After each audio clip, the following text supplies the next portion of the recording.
stranger to controversy, Iran's President Mahmoud Ahmadinejad finds himself in the midst of a new one. In a rambling speech before the UN General Assembly, the Iranian leader suggested the September 11 attacks were orchestrated by the U.S. government as a pretext for war. نظر دوم توسط بخش‌هایی از دولت آمریکا. Some segments within the U.S. government orchestrated the attack to reverse the declining American economy and its grips on the Middle East in order to save the Zionist regime. The majority of the American people, as well as other nations and politicians, agree with this view. The comments prompted a mass walkout by the U.S. and other Western delegations. It also prompted an angry reaction from U.S. President Barack Obama.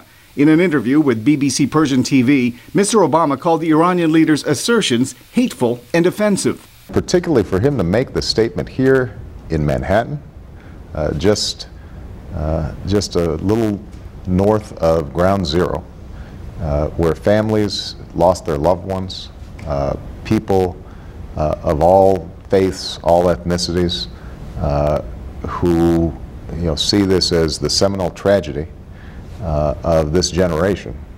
For him to make a statement like that was inexcusable. Mr. Ahmadinejad defended his remarks on Friday and challenged the UN to prove conspiracy theories wrong. I did not pass a judgment, but don't you feel that the time's come to have a fact-finding committee, because hundreds of thousands of people have died as a result of that event and still continue to be killed.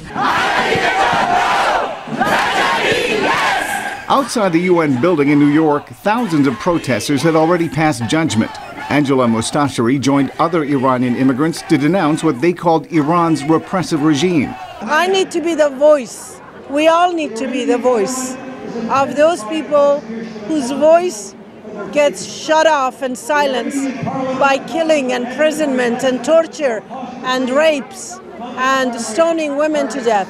Among the voices was former U.S. Ambassador to the UN, John Bolton, who said Iran's people deserve better. And that's why, for the good of the people of Iran, for the good of the people, for the good of all the people of the Middle East, whatever their faith or nationality, for the good of the United States in particular, and for international peace and security as a whole, Mahmoud Ahmadinejad and his regime need to be overthrown. Nearly 3,000 people died in the September 11 attacks, which the U.S. says were masterminded by Al-Qaeda. Arcega, VOA News.